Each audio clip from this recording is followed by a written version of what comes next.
제가 우리 요즘 고린도전서 7장쯤에 와 있는데 제가 앞부분에 좀 설명드릴게요.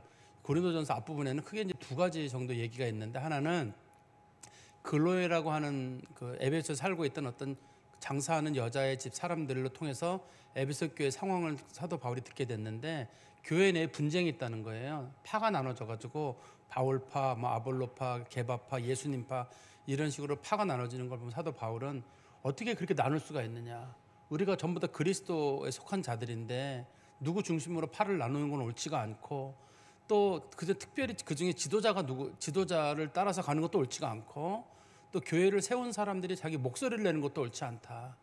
그래서 첫 번째 주제는 주로 그 교회 분쟁에 관련된 거건 외부로 소문이 난 거예요. 두 번째 주제는 뭐였냐면, 그 교회 성도들이 사도 바울에게 질문하는 거예요. 그런 건 어떤 거냐면, 우리가 예수 믿는 사람으로서 좀 상당히 절제하고 아주 예수 믿는 사람들은 금욕적인 삶을 살고 그래야 되는 겁니까? 사도 바울이 꼭 예수 믿는 사람이 금욕적인 삶을 사는 거 아니다. 성경에서는 꼭 금욕적인 삶을 살라고 얘기하고 있지 않으니까 금욕적인 삶을 살지 말라고 얘기를 하면서, 금욕적인 삶보다 더 중요한 건 성경대로 사는 게 더 중요한 삶이라고 성경이 말하거든요. 그래서 지난 시간에는 주로 이혼에 관련된 문제도 들어있고, 이혼의 문제는 어떻게 할 것이냐, 그 다음에 또 믿는 자의 이혼의 문제가 있을 것이고, 믿지 않는 자와 결혼했다가 이혼하는 문제가 있을 것이고, 또 사별하는 문제가 있을 거 아니에요. 우리들의 일상적으로 가지는 건데, 그거는 이제 그 교회 성도들이 던졌던 질문에 대해서 사도 바울이 주는 답이에요. 사도 바울은 이제 부부관계 문제에 대해서, 부부관계를 할 수만 있으면 피하지 말아라, 이게 나중에 음행의 동기가 된다, 사람들이 죄질 수 있는 동기가 되니까 뭐 기도하거나 어떤 영적인 문제 때문에라도 잠깐은 떨어져 지낼 수도 있지만 할 수만 있으면 같이 빨리 합쳐라, 부부가 같이 자라는 뜻이에요. 이 말의 뜻이요. 음행의 동기가 음행의 기회가 될 수 있기 때문에. 그리고 두 번째는 믿는 자들 중에 사별한 사람들, 혼자 되신 남자분들이나 혼자 되신 여자분들에 대해서는 할 수만 있으면 그냥 지내는데, 만약에 내가 지낼 자신이 없으면 결혼해라, 사별한 다음에 결혼하는 거 하나 문제되지 않는다, 이렇게 두 번째 얘기를 하고, 세 번째는 이제 결혼한 믿는 자들끼리 부부는 절대 이혼하지 마라. 혹 현재 이혼 상태에 있다 그러면 그냥 지내든지 지난번 배우자랑 다시 만나라, 하나님께서 원하시는 것이 그것이다고 말하고, 네 번째는 불신자와 결혼하는 경우, 믿는 사람이, 남자가 믿는 사람인데 여자가 안 믿는 경우, 또 여자가 믿는데 남자가 안 믿는 경우가 있을 거 아니에요. 그런 경우도 할 수만 있으면 서로 우리 믿는 사람들 편에서 먼저 갈라서지 말고, 그 사람들이 갈라서자고 하면 갈라서라. 당신에게 교회 다니지 못하게 하고 신앙적인 문제를 삼는다 그러면 갈라설 수는 있겠으나, 할 수만 있으면 갈라서지 마라. 혹시라도 당신이 그 사람하고 살면서 그 사람 영혼 구원하려고 하나님께서 부부관계 맺어준 지 어떻게 아느냐, 그리고 둘 사이에서 태어난 자녀들이 혹시라도 하나님 앞에 구원받을 줄 어떻게 아느냐. 그러니 그 사람 구원을 위해서, 자녀들의 구원을 위해서 할 수만 있으면 이혼하지 말고, 먼저 이혼하자는 말은 그리스도인들은 절대 하지 말아라. 이게 이제 우리가 지난 시간까지 살펴봤던 내용입니다. 이제 오늘 본문에 있는 말씀이 지금 우리가 볼 때는 별거 아무것도 아니거든요. 그렇지만 이게 옛날 사람들에게는 엄청나게 큰 파격적인 사건이에요. 특히 종 문제라든지 상전의 문제라든지 유대인이나 이방인이나 이런 구분이, 우리가 볼 때는 유대인이면 어떻고 이방인이면 어떻고 종이면 어떻고 상전이면 어떻고, 지금 우리는 종 상전이 없는 사회잖아요. 그렇지만 과거는 신분제 사회잖아요. 종이 있고 날 때부터 노예가 있는 거고, 노비 문서가 있는 거고, 그중에 상전이 있는 거고, 그럼 어떡하느냐. 이 문제가 잘못 오해하게 되면 이 사람들이 이걸 뭐로 받아들이게 될 거냐면, 예수님은 신분제를 파괴하러 오셨다, 예수님은 노예제를 없애기를 원하신다, 예수 믿는 사람은 노예제를 없애야 된다, 과거에 미국의 흑인 노예제도를 성경적인 사람들은 없애야 된다. 성경에는 노예제를 없애라는 말이 없습니다, 원칙적으로는. 그러니까 이거를 사회 개혁의 원리로 이용을 하면 안 돼요, 이거를. 근데 사도 바울이, 우리 성경 말씀 하나 보시겠어요? 갈라디아서 3장 28절의 말씀 한번 보세요. 갈라디아서 3장 28절에 보시면, 너희는 유대인이나 헬라인이나 종이나 자유인이나 남자나 여자나 다 그리스도 예수 안에서 하나이니라. 이게 당시 세 가지 정도의 사람들의 신분 제도예요. 유대인하고 헬라인 다른 사람인 거예요. 유대인하고 이방인 다른 사람이고, 종이나 자유인이 다른 사람이고, 남자나 여자가 완전히 차별이 있는 거예요, 당시에는. 근데 예수님께서 하신 말씀을 좀 사도 바울이 인용을 하면서 하는 말이 그리스도 예수 안에서는 다 하나래요. 평등하다는 거예요. 이거를 당시의 사람들로 봤을 때는 예수 믿는 사람들은 사회 파괴론자들인 거예요. 왜냐하면 그 사회에 신분제도가 있잖아요. 신분제도가 있으니까 종된 사람들은 좋죠. 종이었던 사람들은 여기 봐라, 그 종이나 자유인이나 하나라고 하지 않느냐.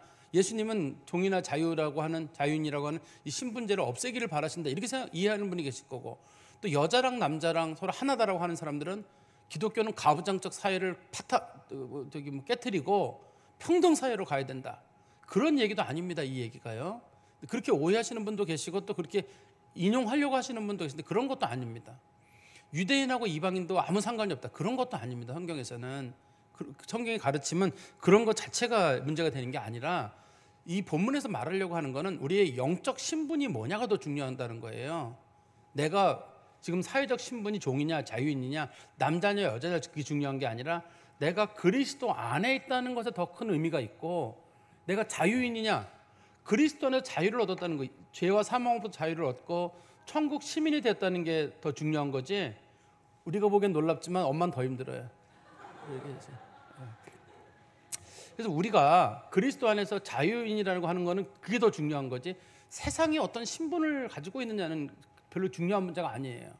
우리 말씀 한번 보실까요? 그 부분을 보시면 이런 전제를 두고 보셔야 말씀이 이해가 되는데요.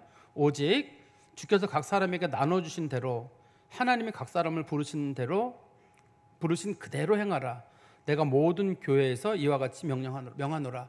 지금 사도 바울은 이걸 사회를 통해서 하는 말이 아니라 교회에다가 하는 말이잖아요. 교회의 성도들은 하나님이 우리를 부를 때 그때 모습이 있어요. 이방인일 수도 있고, 내가 그때 당시에 내가 유대인일 수도 있고, 내가 자유인일 수도 있고 종일 수도 있어요. 근데 믿는 성도들은 내가 현재 가지고 있는 그런 포지션들을 그대로 인정을 하는 거예요. 그리고 나서 하나님 말씀을 이해를 해야 되죠. 18절에 보시면 그 첫 번째 예가 나오는데, 할례자로서 부름을 받은 자가 있느냐 무할례자가 되지 말며, 무할례자로 부르심을 받은 자가 있느냐 할례자가 되지 마라. 무할례자는 이방인들이에요. 할례자들은 유대인들이거든요. 근데 이제 자꾸 유대인들은 뭘 주장하냐면, 당신들이 구원을 받으려면 반드시 할례를 받아야 된다.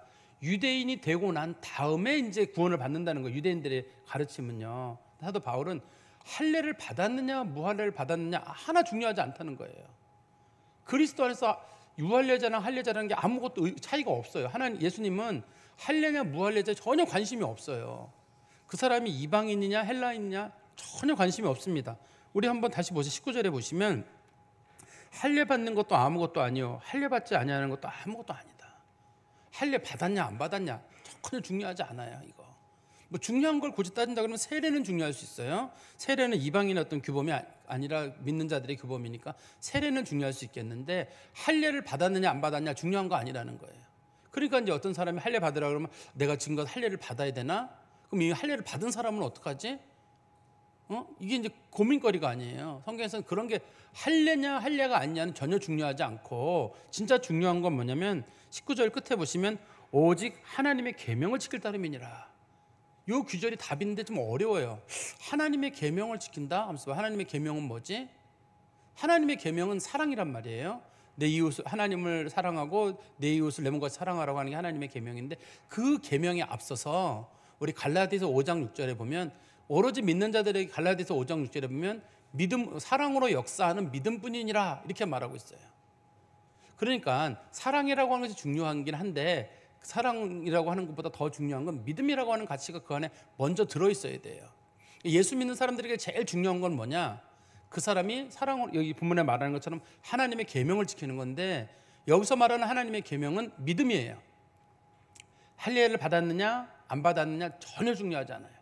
유대인이냐 유대인이 아니냐도 중요하지 않아요. 정말 중요한 건 그 사람 예수 믿고 있느냐, 예수를 믿느냐 안 믿느냐, 그거 중요한 거예요. 근데 나는 예수를 믿기는 믿는데 나는 유대인이 아니에요. 유대인 아니면 상관없다. 유대인이야 유대인도 상관없다. 그냥 예수만 믿으면 된다는 거예요. 그런데 예수를 믿는데 그 믿음이 살아있는 믿음이 되려면 어떻게 돼야 되냐면 사랑으로 역사를 해야 돼요. 하나님의 계명을 지킨다는 말로 믿음이라는 말을 강조하고 있는 이유는 당신의 믿음이 살아있는 믿음이 돼야지, 나는 믿어, 믿기만 해. 이런 식으로 얘기하면 안 되고 그 믿음이 살아있는 믿음이 되려면 반드시 사랑으로 역사를 해야 돼요. 그리고 예수 믿는 사람들이 예수님 믿는다고 한다 그러면 그 사람들 속에 사랑이 저절로 우러나와야 돼요. 사랑은 그리스도인들의 본질이에요. 이거는 사랑을 해서 되고 안 해도 되는 게 아니라 예수 믿는 사람들에게는 사랑이 저절로 우러나와야 돼요. 똑같은 상황을 봐도 불쌍한 마음이 들고 측은한 마음이 들고 이런 마음이 바뀌어야 돼요. 이게 성령께서 주시는 마음이에요. 우리 예수 믿기 전에는 서로 이전 투구할 수도 있고 미워할 수도 있고 용서 못할 수도 있고 누가 꼴 보기 싫을 수도 있고 그럴 수 있어요. 그리고 불쌍한 사람 봐도 저 사람만 불쌍하나 누구는 안 불쌍하나 이럴 수 있는데 이 사람들이 예수를 믿고 나면 하나님을 믿는 믿음이 있지만 그 믿음의 역사를 가진 사람 속에는 성령께서 마음을 부드럽게 하셔서 성령의 마음으로 사랑이 우러나게 되거든요. 그러니까 진짜 중요한 건 믿음이고 두 번째는 믿음에서 드러나는 사랑. 이 두 가지가 제일 중요한 거예요. 그러니 첫 번째 주제가 뭐냐면 할례 받았느냐 안 받았느냐 이방인이냐 유대인이라고 싸우지 말아라. 제일 중요한 건 믿음 있냐 없냐다. 난 믿음 있어요. 그래 좋아. 그러면 사랑해라. 유대인도 사랑하고 이방인도 사랑하고 사람들 차별 없이 다 사랑해라. 그게 진짜인 거지. 차별 없이 사랑하는 게 제일 중요한 거지. 그냥 내가 유대인이냐 이방인이냐 그런 거 중요하지 않는다는 거. 그게 이제 첫 번째 가르침이고 우리 20절 말씀에도 보시면 또 똑같은 표현이 나오죠. 각 사람은 부르심을 받은 그 부르심 그대로 지내라. 똑같아요. 이것도 마찬가지로 여기서 부르심을 말하는 건 위에서 말하는 부르심은 유대인이냐 헬라인의 차이점이고 여기서 말하는 건 당시 사회 신분 제도예요. 21절에 보십시오. 내가 종으로 있을 때 부르심을 받았느냐 염려하지 말라. 그러나 내가 자유롭게 될 수 있거든 그것을 이용하라. 어떤 사람이 종으로 있는데 종으로 있다가 예수 믿게 됐어요. 구원의 백성이 여기서 부르심을 받았다는 말은 종이 구원받았다는 뜻이거든요. 내가 구원받았어요. 근데 이 신분제가 계속 유지되면 어떡하죠? 내가 노예로 있다가 내가 주인이 이제 그리스도인이 됐어요. 내가 원하는 건 뭐냐면 사회가 뒤집어졌으면 좋겠는 거예요. 내가 예수 믿는 사회가 뒤집어져가지고 내가 노예가 해방이 됐으면 좋겠는 거예요. 그 노예된 사람들의 마음 아니겠어요? 노예된 사람들의 마음 입장에서는 빨리 노예자가 빨리 없어져가지고 내가 해방이 됐으면 좋겠고 어떻게든지 노예 혁명을 일으켜서라도 노예제를 빨리 폐지해야 되겠다 이런 마음이 들 거 아니에요. 성도들의 마음 속에는 내가 예수는 믿었지만 노예로서 평생 간다 그러면 이거 얼마나 마음에 부담이 되는가. 나도 노예고 내 자식들도 노예고. 노예는 또 사람 숫자에도 계산하지 않잖아요. 노예는 가격으로 계산하거든요. 가격으로 계산하니까 사람이 값이 매겨져 있는 그 정도예요. 인격도 없는 거예요. 그러니까 노예로서 예수 믿는 사람들은 마음이 답답해요. 내가 예수 믿고 구원을 받았는데 하나님 왜 제 신분을 안 바꿔주십니까? 제가 남의 집에 노예로 계속 저렇게 매맞아가면서 있어야 되는 겁니까? 성경에서는 다시 보세요. 한번 우리 21절에 보시면 내가 종으로 있을 때 부르심을 받았네 염려하지 마라. 그것 때문에 너무 걱정하지 마라. 노예제가 안 없어질까 봐 너무 걱정하지 마라. 정작 중요한 건 내가 그리스도로 말미암아 자유인이 됐다는 거. 우리는 몸은 묶여 있지만 몸은 남의 집에 종이 됐지만 영은 자유롭거든요. 진리를 알지니 진리가 너희를 자유케 하라는 것처럼 우리를 묶는 건 없어요. 그러니까 옷은 좀 허름하게 입었어도 그 마음속에 단단함이 있는 거예요. 예를 들어서 어떤 사람이 어느 왕자예요. 왕자인데 자기가 이제 그 신분은 왕자예요. 그런데 그 길을 갈 때 허름한 옷을 하나 입고 가요. 사람들이 보면서 저 사람 허름한 사람이라고 막 놀려요. 그렇지만 자기가 왕자이기 때문에 허름한 옷을 입어도 마음에 자부심이 있죠. 함부로 못 하잖아요. 그런데 어떤 사람들은 내가 허름한 옷을 입어 사람들이 날 얕잡아 볼까? 내가 이미 왕자인 사람들은 마음에 두려워하지 않거든요. 왕 같은 제사장인 사람들은 내가 신분이 노예면 어떻고 내가 뭐 주인이면 어떻고 자유인이면 어떻고 아무 상관없어. 내가 그리스도 앞에서 왕 같은 제사장이고 천국의 시민이고 자유를 얻은 사람인데 내가 그것 때문에 뭘 걱정하냐. 근데 노예면 어떻고 아니면 어떠냐는 거예요. 사도 바울은. 그것 때문에 염려하지 마라. 그러나가 들어있죠. 내가 자유롭게 될 수 있거든 그것을 이용하라. 혹시라도 그러나 내가 자유인이 될 수 있는 기회가 있거든. 돈 주고 사는 일도 있고 전쟁에서 공을 세워서 자유인이 되는 경우도 있거든요. 그런 일이 있다 그러면 되라. 옛날에 이제 자유인들은 주로 그런 식으로 자유를 얻었어요. 우리가 배너 같은 데서도 보면은 누구를 구해주게 되면 그 배너가 허의 아들이란 뜻이잖아요. 그 아버지가 아마 허신가 보죠. 그래서 벤허라고 부르잖아요. 근데 그런 것처럼 그런 식으로 자기 신분의 어떤 그런 걸 하나 얻어내는 것처럼 사도 바울도 마찬가지로 사도 바울이 왜 자유인이 됐느냐? 사도 바울이 로마 시민권자거든요. 아버지도 로마 시민권자예요. 그러면 사도 바울의 아버지가 로마 시민권을 얻을 이유는 별로 없어요.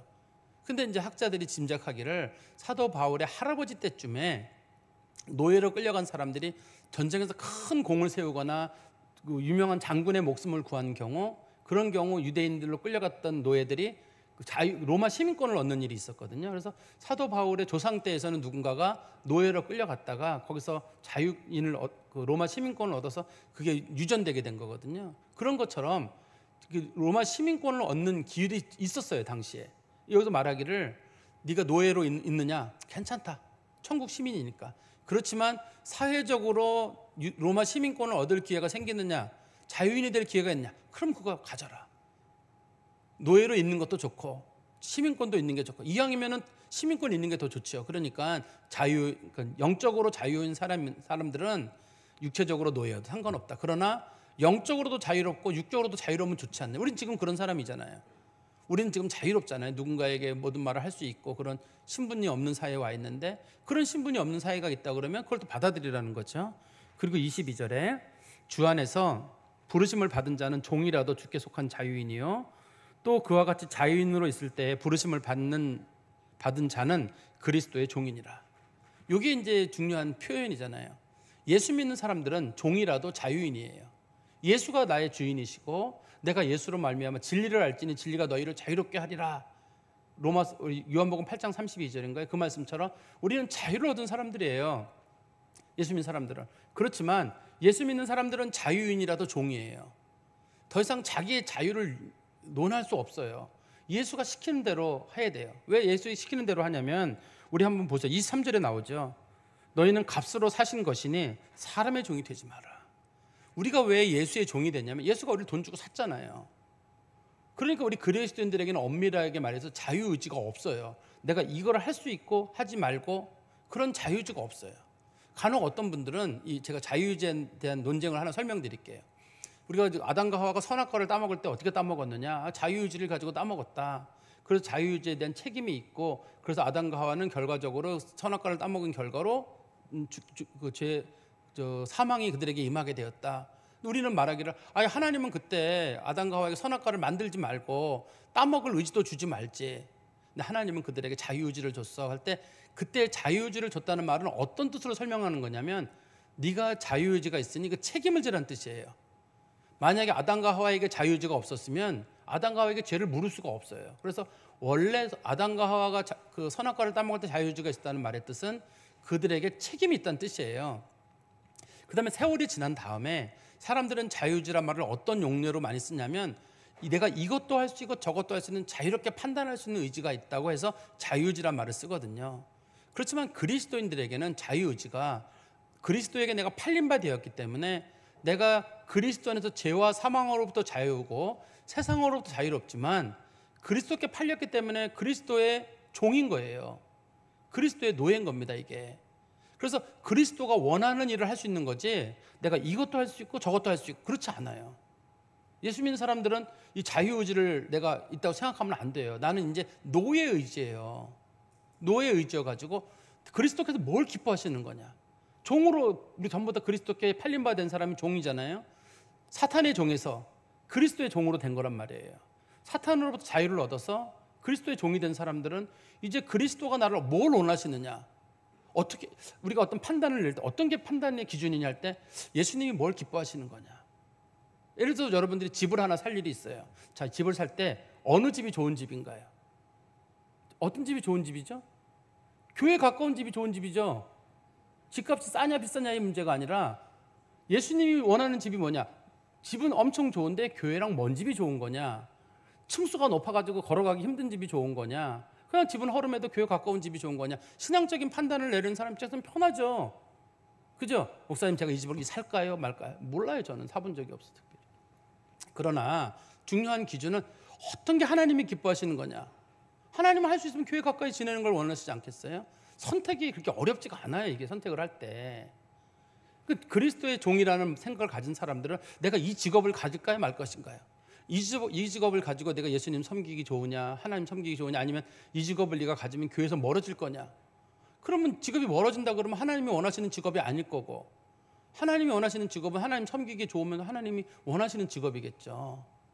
내가 장사를 하는데 내가 빵을 파는 장사일 수도 있고 술을 파는 장사일 수도 있는데 두 가지 직업을 놓고 어떤 걸 할까 하다가 자, 술 먹는 건 또 왠지 아닌 것 같고 또 빵을 파는 건 좀 괜찮을 것 같다. 그러면 두 개를 가지고 저는 어떤 게 직업이 좋은지 몰라요. 그러나 둘 중에서 하나를 골라야 될 일이 있을 때 그래, 이왕이면 내가 술 파는 거나 술이나 담배 파는 것보다는 이왕이면 내가 그런 빵 파는 직업을 고르자. 그리스도께서 기뻐하시는 걸 선택하는 거예요. 우리는 이거를 자유의지라고 부르지 않고 내가 자유의지를 가진 것처럼 보이지만 엄밀하게는 주님께서 원하시는 일을 하기 때문에 우리는 엄밀하게 노예의 의지를 가진 거예요.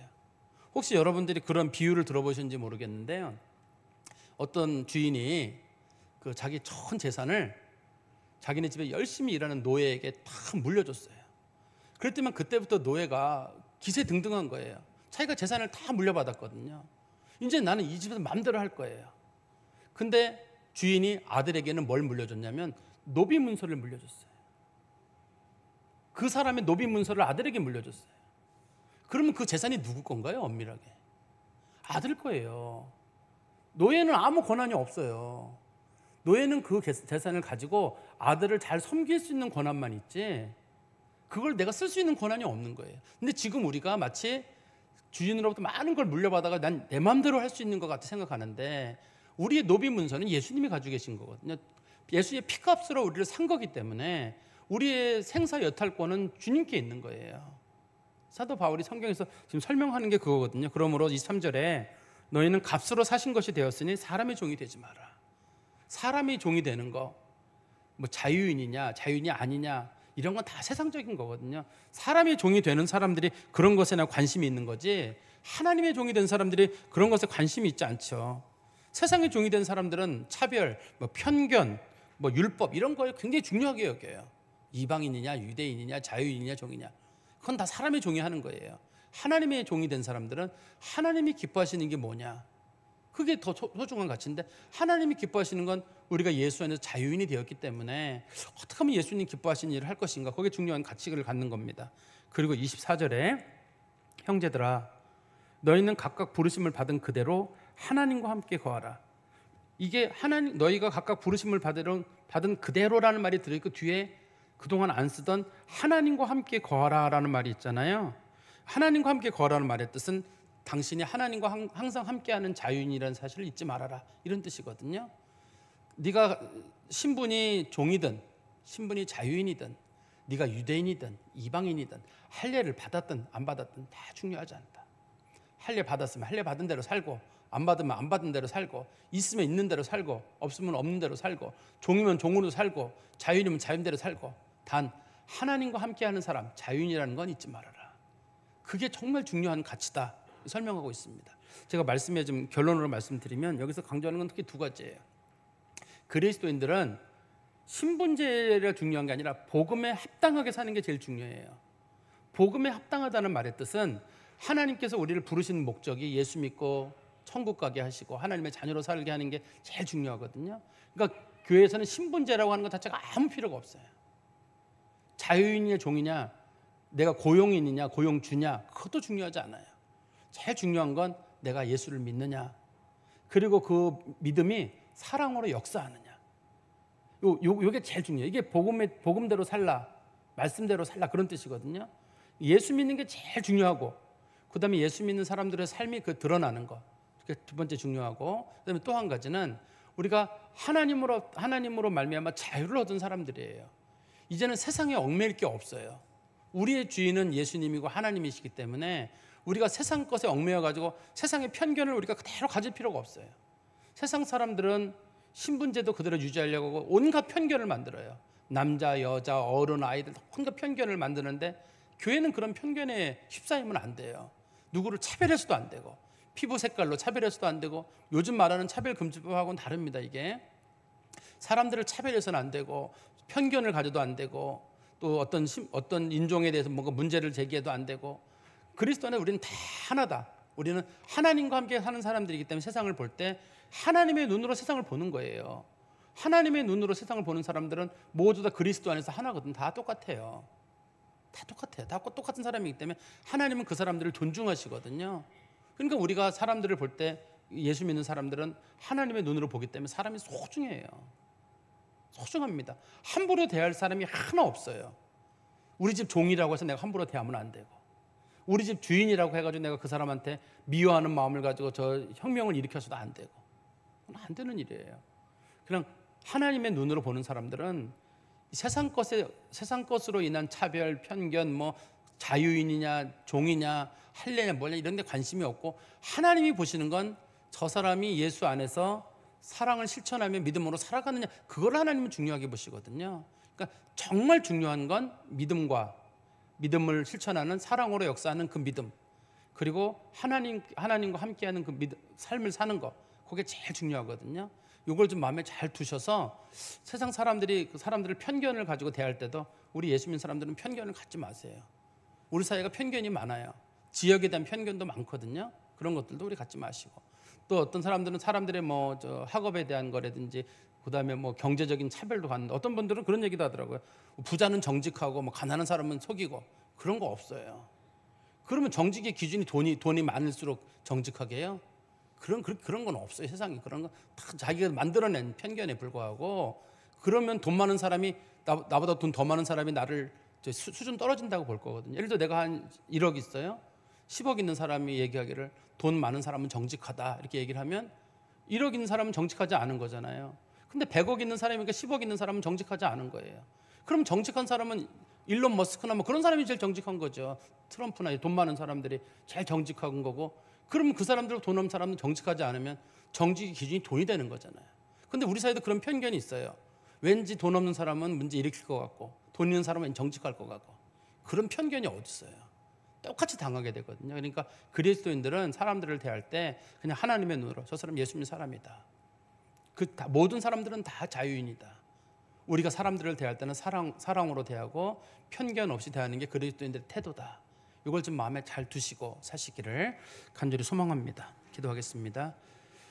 하나님 아버지, 주께서 저희를 부르실 때 저희들의 처지들을 다 고려하시고 부르셨사오나, 저희들에게 주신 것은 세상을 깨뜨리고 파괴하고 철폐하는 문제가 아니라 영원한 하나님의 나라의 자녀로서 그리스도 안에서의 자유를 누리고 사는 것, 천국 백성으로 사는 것에 주께서는 더 큰 마음이 있으시기에 오늘 말씀에서 교회에서 이런 말씀을 한다고 말씀하신 줄 믿습니다. 하나님 아버지, 우리의 기준이 세상적 기준이 되지 않게 하시고, 내가 그것 때문에 나의 신분을 너무 낮춰보거나 나를 너무 높여보는 일도 없게 하시고, 그저 우리가 그리스도 안에 속한 사람들이고, 우리에게 가장 중요한 것은 예수 믿는 일이며, 예수를 믿으면 세상의 모든 막힌 담들은 다 헐어지고 예수 안에서 우리 모두가 하나가 된다는 사실을 기억하고, 이제는 유대인이나 헬라인이 없고 가난한 자나 부유한 자가 없고 남자 여자가 없고 또 상전과 종이 없이 모두가 그리스도 안에서 하나라는 사실을 기억하고, 우리 주변에 있는 사람들 하나님의 눈으로 그리스도와 더불어 사랑하는 믿음의 성도들이 되게 하여 주시옵소서. 예수 그리스도의 이름으로 기도하옵나이다. 아멘.